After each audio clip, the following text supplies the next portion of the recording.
Hola chicos, ¿cómo están? Soy la profesora María Cecilia Daro y vamos a continuar con la unidad de cálculo diferencial de funciones reales de variable real. En esta oportunidad trabajaremos con el ejercicio número 13 y vamos a realizar el inciso A para la función g. La consigna de nuestro ejercicio nos dice, dada la expresión analítica de las funciones, establecer los intervalos de monotonía y los extremos relativos si existen. La expresión analítica de nuestra función de trabajo es y igual a g de x igual a 2x al cuadrado menos 6x más 3 sobre x al cuadrado. Lo primero que vamos a realizar es la determinación del dominio de nuestra función. Para eso debemos plantear la condición del denominador x al cuadrado distinto de 0. Por lo tanto, x debe ser distinto de 0 y tenemos entonces que el dominio de nuestra función es igual al conjunto de los números reales excepto el valor 0. Para la determinación de intervalos de monotonía y extremos relativos necesitamos trabajar con la derivada primera.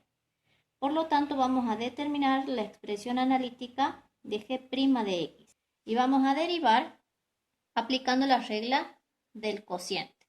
La derivada del primero, 4x menos 6 por el segundo sin derivar, menos el primero sin derivar por el segundo derivado. Todo esto dividido el denominador al cuadrado. Ahora, realicemos los pasos algebraicos correspondientes para tener la expresión de una manera más sencilla. 4x por x al cuadrado, 4x al cubo. Menos 6 por x al cuadrado, menos 6x al cuadrado. 2x cuadrado por 2x, 4x cubo con este menos 4x al cubo. Menos 6x por 2x, menos 12x al cuadrado con este menos, más 12x al cuadrado. 3 por 2x, 6x. Con este menos 6x. Dividido x a la cuarta. 4x al cubo y menos 4x al cubo se cancelan. Y estos dos términos que son semejantes los podemos sumar. Por lo tanto, la expresión analítica de la derivada, ¿cómo nos queda? 6x al cuadrado menos 6x sobre x a la cuarta. Para determinar su dominio, también debemos plantear la condición del denominador, que debe ser distinto de 0. Por lo tanto, x tampoco puede tomar el valor 0, siendo su dominio igual a los reales excepto el valor 0. Para continuar con el ejercicio vamos a trabajar con la condición necesaria y vamos a determinar los puntos críticos. Los puntos críticos son puntos de la función para los cuales y' es igual a 0 o no existe y', es decir, no existe la derivada primera. Vamos con la primera condición. 6x al cuadrado menos 6x sobre x a la cuarta igual a 0. Como es una fracción igualada a 0, el que tiene que ser 0 es el numerador. Por lo tanto, 6x al cuadrado menos 6x igual a 0. Sacamos factor común, 6x. Factor común de x menos 1 igual a 0. Acá tenemos que esta igualdad se cumple cuando x vale 0 o cuando x es igual a 1. Veamos si ambos son puntos críticos. Dijimos que los puntos críticos son puntos de la función. X igual a 0. ¿Pertenece al dominio de la función? No. En x igual a 0 la función no está definida, por lo tanto no se trata de un punto crítico. X igual a 1. ¿Pertenece al dominio de la función? Sí. Por lo tanto, sí tenemos aquí un punto crítico. Veamos a dónde no está definida la derivada primera. Acabamos de determinar cuando sacamos el dominio que la derivada primera no existe cuando x es igual a 0. Pero como 0 no pertenece al dominio de la función, no se trata de un punto crítico. Ahora estamos en condiciones de establecer los intervalos de trabajo. Vamos a utilizar la representación de la recta real. ¿Qué vamos a marcar en la misma? Debemos marcar los puntos de discontinuidad. El 0 es un punto de discontinuidad porque ahí no está definida la función. Y vamos a marcar también los puntos críticos que hayamos encontrado.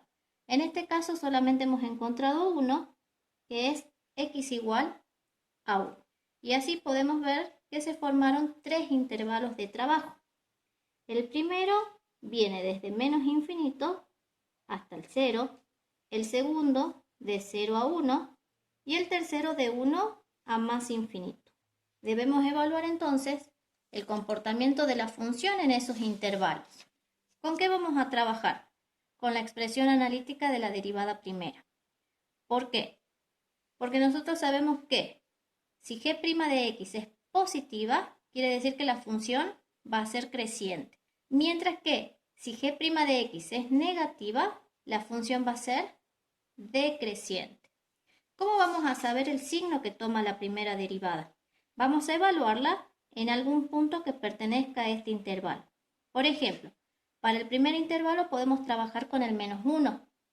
Aunque podríamos trabajar con cualquier otro valor, pero por practicidad el -1 es el valor más conveniente. Entonces, ¿qué evaluamos? Evaluamos g' de -1. Donde dice x, reemplazamos por -1. 6 por -1 al cuadrado menos 6 por -1 dividido -1 a la cuarta. Si resolvemos, ¿qué tenemos? 6 por -1 al cuadrado, 6. Menos por menos, más. 6 por 1, 6, dividido. Base negativa, exponente par, resultado positivo. 6 más 6, 12, dividido 1, 12. Ahora, aquí, más allá del número, lo que nos interesa es el signo, que en este caso es positivo, por lo tanto, es mayor a 0.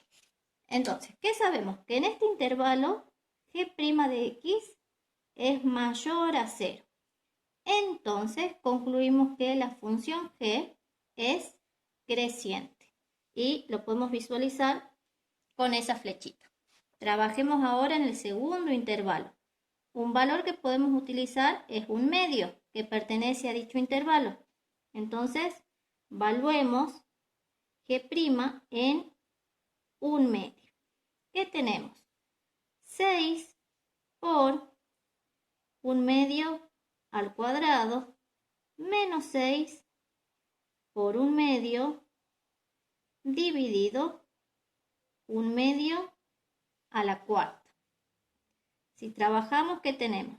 6 por un cuarto menos 3 sobre 1, 10. Simplificando el 6 con el 4, acá nos queda de 2, acá nos queda de 3 y el resultado nos da menos 24. Nuevamente, más allá del número nos interesa el signo, que en este caso nos dio negativo, por lo tanto g' de x es menor que 0. Entonces, ¿qué sabemos? Que en este intervalo g' de x es menor que 0. Entonces, ¿qué podemos decir de la función? Podemos decir que g es decreciente y lo podemos representar con esta flechita. Vamos con el tercer intervalo. Un valor que podemos utilizar es el 2. Entonces evaluemos g' de 2. Tenemos 6 por 2 al cuadrado menos 6 por 2 sobre 2 a la cuarta. Y esto operando nos da como resultado 3 cuartos. Nuevamente obtuvimos un valor positivo, por lo tanto g' de x es mayor que 0. Entonces, si g' de x es mayor que 0 en este intervalo, podemos decir que g es creciente en este intervalo. Ahí está, esquematizado. Ya determinamos entonces los intervalos de monotonía. Para pasar a los puntos extremos relativos, necesitamos trabajar con la condición suficiente. ¿Qué nos dice la condición suficiente? La condición suficiente nos dice que si al pasar de izquierda a derecha por un punto crítico la función cambia su comportamiento, es decir, si la función cambia de monotonía, quiere decir que ese punto crítico es efectivamente un extremo relativo de la función. Entonces, veamos qué pasa en nuestro ejercicio. Nuestro punto crítico es x igual a 1. Cuando lo pasamos de izquierda a derecha, ¿la función cambia de comportamiento? Sí, porque pasa de ser decreciente a creciente. Por lo tanto, en x igual a 1, la función tiene un extremo relativo. Entonces escribimos, en x igual a 1, la función g presenta un extremo relativo. Nunca me olvido de la palabra relativo. Ahora vamos a seguir trabajando sobre este extremo. Según su naturaleza, un extremo puede ser máximo o puede ser mínimo. Veamos, la función pasa de decreciente a creciente. Por lo tanto, este extremo relativo es un mínimo. Y lo que nos falta ahora es decir el valor de ese mínimo. Es decir, cuánto vale la función cuando x es igual a 1. Por lo tanto, voy a buscar el valor de y cuando cuando x vale 1. Volvamos a recordar, este punto extremo relativo mínimo es de la función. Por lo tanto, ¿a dónde voy a reemplazar x por 1? En la expresión analítica de la función. ¿Qué vamos a tener entonces? 2 por 1 al cuadrado menos 6 por 1 más 3 sobre 1 al cuadrado. Al resolver, esto nos da como resultado menos 1. Por lo tanto, el extremo relativo mínimo se da en el punto de coordenadas 1 en x menos 1 en y. Entonces, fíjense chicos que ya tenemos determinados los intervalos de monotonía y hemos encontrado el extremo relativo mínimo de esta función que se da cuando x vale 1 y su valor es menos 1. Y antes de cerrar el ejercicio, quiero que aclaremos algo importante. Observen, cuando x es igual a 0, la función también presenta un cambio en su monotonía, pero x igual a 0 no pertenece al dominio de la función. Por lo tanto, cuando x es igual a 0, no tenemos un extremo relativo. La condición suficiente solamente se trabaja en los puntos críticos. Y volvemos a repetir, los puntos críticos son puntos que pertenecen a la función, es donde la función está definida. Bueno chicos, espero que haya quedado claro y nos estaremos encontrando en una próxima oportunidad.